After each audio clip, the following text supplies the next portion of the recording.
High above the shattered fields of Europe, a German armored column rolled forward with absolute confidence.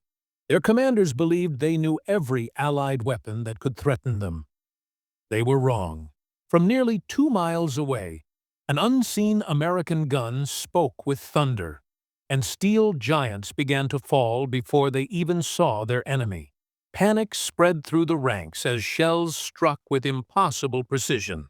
What was this hidden weapon? Who fired it? And how did it change the battlefield in seconds? Tonight, we uncover the forgotten story of the American 90mm cannon that shocked the German army completely. Before we step onto the battlefield, take a second to support the channel. Like this video, subscribe for more cinematic history stories, and comment below where you're watching from. I love seeing how far these stories travel across the world. By late 1944, the war in Europe had entered a brutal new phase.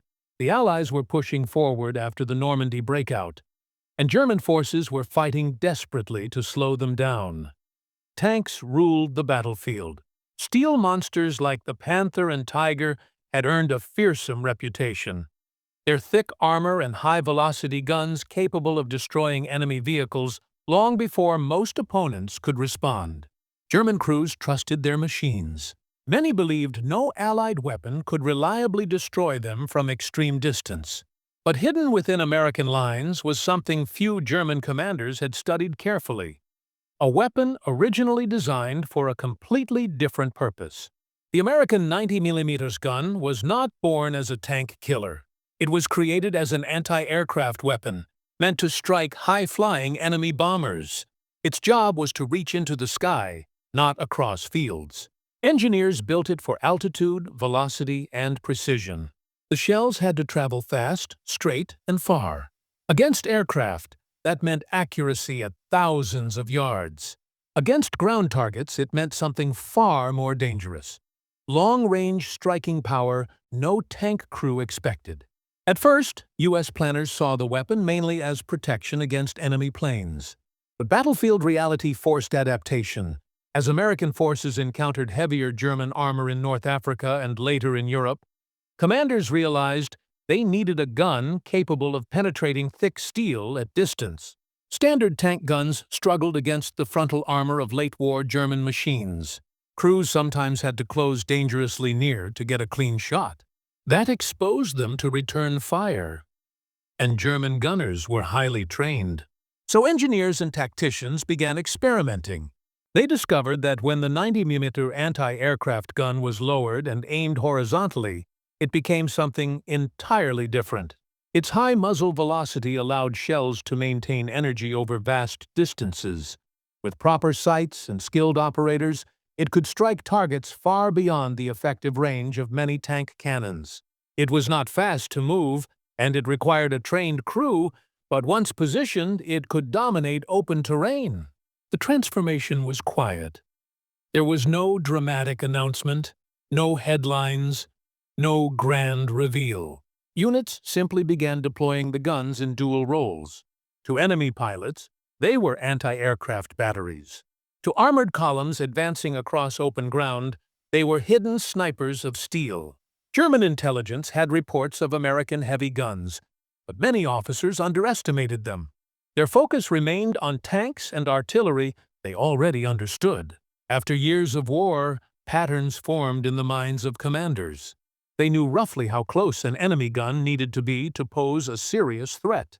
They believed distance meant safety. That assumption would soon prove dangerously outdated. In one sector along the Western Front, U.S. forces prepared a defensive line overlooking a wide stretch of open countryside. The terrain was perfect for long-range gunnery.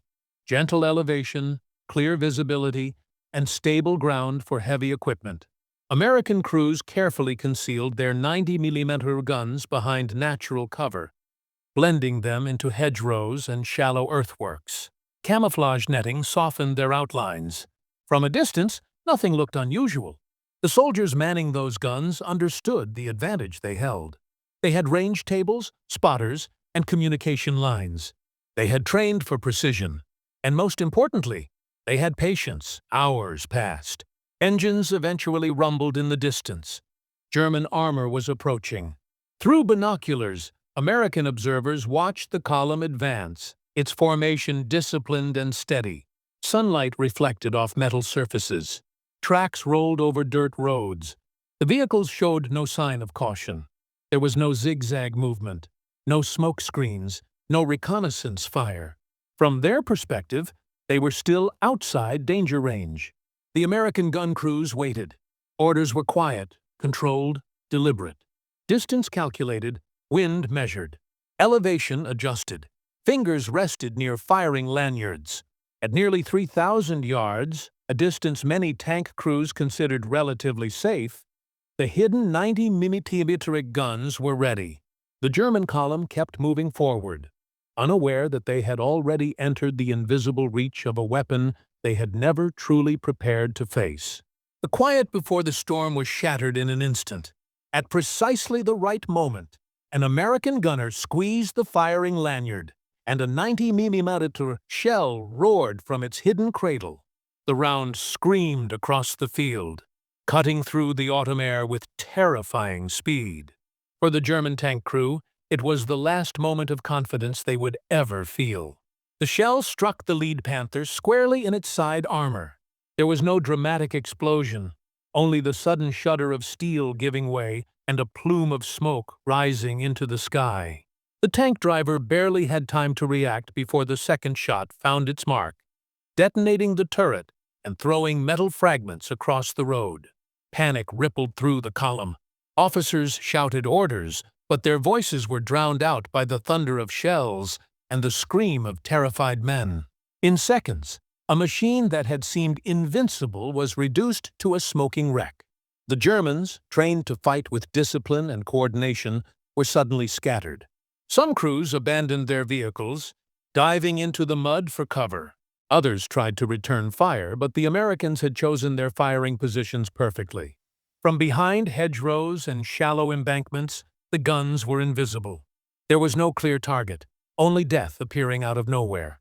Observers noted the surreal scene. German tanks hesitated. Their tracks churned mud as they attempted evasive maneuvers. Commanders yelled at their subordinates to form defensive positions, but fear and confusion had taken hold. The American 90mm guns were not just hitting targets, they were dictating the pace and rhythm of the battlefield. Every shot that struck sent a psychological message. You are vulnerable, even from far away. This was more than artillery fire. It was precision, patience, and power combined. The hidden American guns were capable of hitting weak spots, aiming for treads, turrets, and command hatches. German crews, trained to fear close-range engagements, found themselves completely unprepared for an enemy that could strike accurately from miles away. Every round that landed forced decisions under impossible stress. Retreat? Fight? Abandon the vehicle? There was no time for planning, only reaction. Meanwhile, American spotters were already coordinating with nearby units. Radio operators relayed information about target movement, distance, and speed. Adjustment orders flew between crews. Each shot became deadlier, each correction more precise. The Germans, once confident and advancing, now staggered under invisible pressure. Their heavy armor, once a shield, offered no protection from the long-range artillery that seemed to anticipate their moves. Some tanks attempted to charge the American positions, hoping to close the distance and neutralize the guns. But the U.S. crews had prepared for this. Secondary guns, machine guns, and supporting infantry were in position. The battlefield had been designed so that any bold move by the enemy would run into overlapping fields of fire. Chaos multiplied with every decision made under duress. Amid the carnage, small pockets of German soldiers tried to regroup, calling for reinforcements or organizing counterattacks. Yet, the psychological shock of unseen destruction slowed every action. The hidden cannon had achieved what few weapons in the war could. It paralyzed an experienced enemy through fear and unpredictability. In just minutes, what had started as a disciplined, armored advance turned into a fragmented retreat. Smoke, fire, and the wails of damaged machinery filled the open countryside. The American 90mm guns, almost ghostly in their concealment, had changed the course of this engagement without ever revealing their full strength. The battlefield was quiet again after the initial chaos, but the Germans had learned a critical lesson too late. Their assumptions about safety at range were dead wrong. A weapon designed for the skies had struck terror into the ground, and across the European theater, where similar guns were being deployed, the story would repeat. Hidden Americans, long-range precision, unstoppable consequences. This was the power of innovation and preparation. The Germans never anticipated it, and it reshaped how armored battles would be fought in the months to come. The Germans had survived some of the most brutal battles of the war, but this was something different. Their disciplined armored advance, once their greatest strength, had been shattered by a weapon they had scarcely considered a threat. Now, the surviving officers scrambled to regain control. Reconnaissance units were dispatched, radio calls sent in desperation, and flares launched to illuminate the battlefield.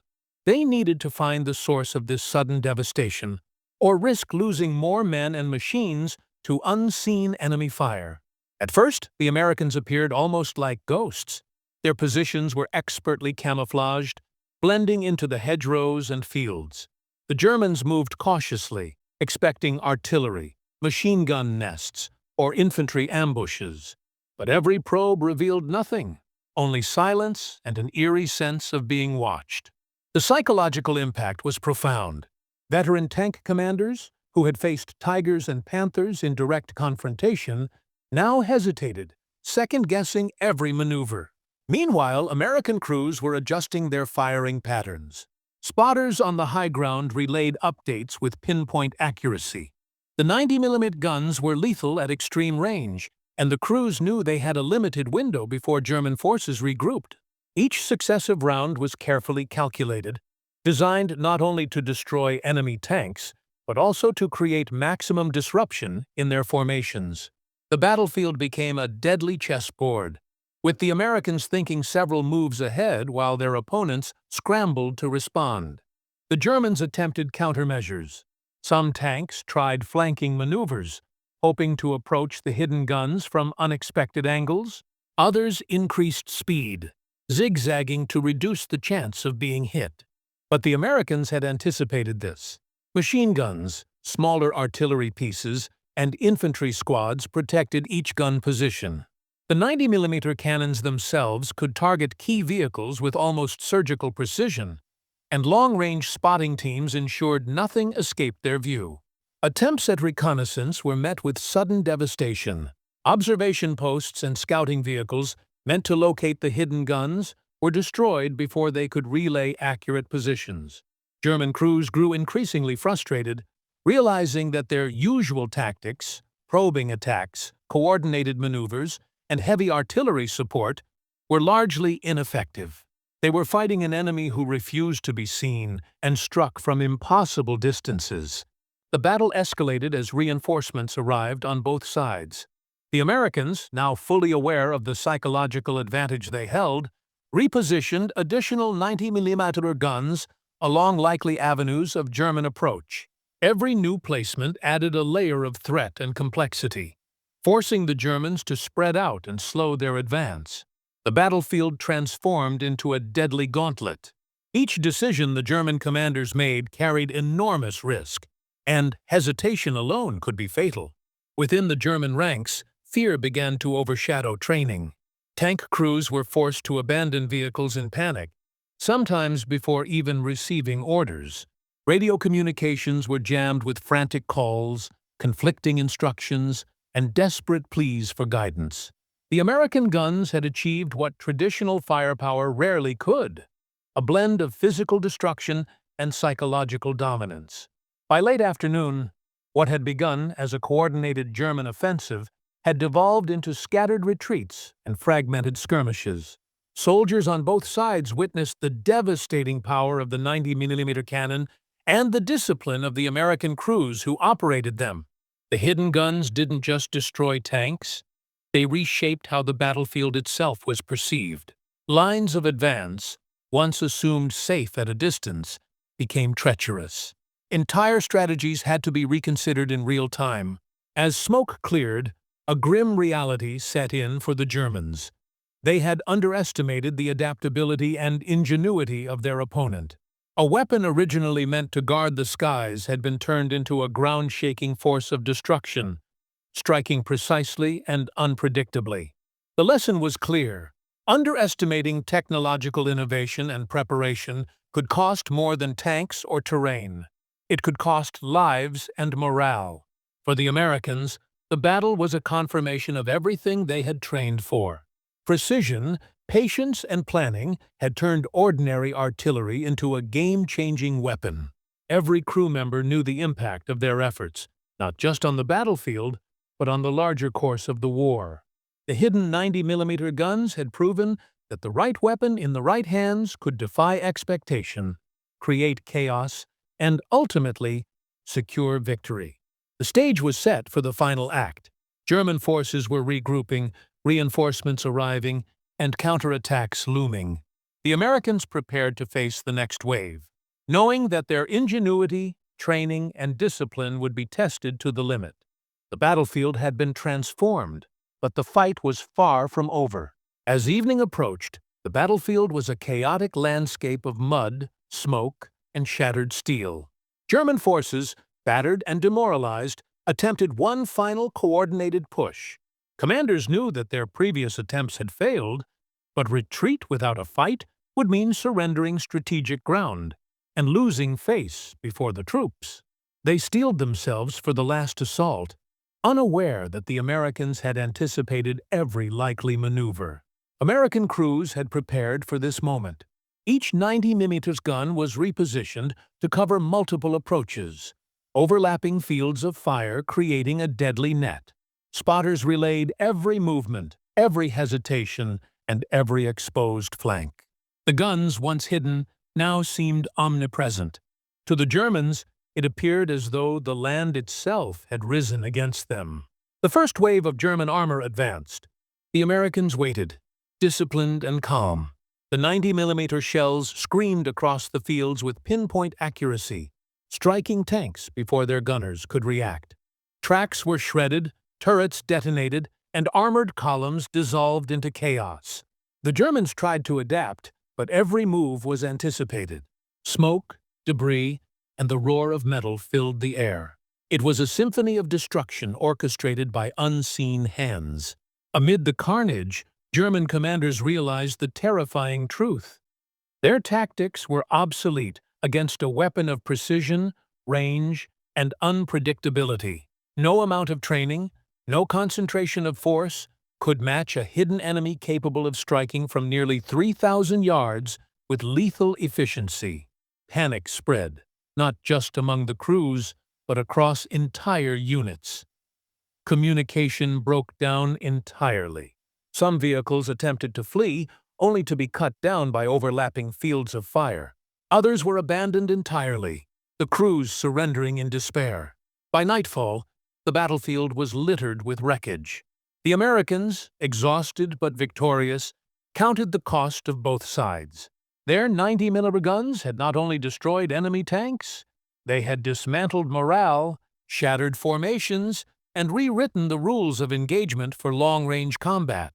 Soldiers who had seen the carnage would carry the memory for the rest of their lives, how a weapon designed for the skies had become a ghostly force on the ground, invisible, patient, and devastatingly effective. In the aftermath, German reports highlighted a critical failure in their intelligence and planning. They had underestimated the American artillery's capabilities, relying on assumptions rooted in prior engagements. Time and again, the hidden 90mm cannons proved that adaptability, training, and precise planning could defeat even the most disciplined opponent. For the Americans, the victory was more than tactical. It was a lesson in innovation and preparation. The 90mm gun demonstrated that a well-trained crew, using ingenuity and patience, could turn the simplest battlefield advantage into a decisive force. This lesson would echo through the remaining months of the war, influencing both defensive planning and armored tactics. Beyond the battlefield, the psychological impact was profound. Soldiers, both American and German, recognized that war was no longer simply about numbers, armor, or firepower. It was about adaptability, strategy, and the courage to employ tools in unexpected ways. The 90mm cannon became a symbol of American ingenuity, a reminder that innovation could turn the tide even in desperate circumstances. Decades later, historians would study the engagement as an example of how hidden strengths and tactical surprise could dominate an enemy far beyond conventional expectations. Veterans would recount the thunderous roar of the shells, the ghostly precision, and the terrifying reality of being hit by a weapon they never imagined could strike from such distances. The battlefield, once a domain of massive tanks and brute force, had been transformed. In the quiet aftermath, only the American 90mm guns remained, silent sentinels of a war fought with both brains and brawn. Their legacy endured, not just in steel and smoke, but in the lessons passed down to future generations of soldiers and strategists. The Germans never prepared for it. The Americans struck from 3,000 yards away, and in that moment, the war demonstrated a truth as enduring as it was terrifying. In war, the unseen and unexpected can be far deadlier than the obvious and overwhelming.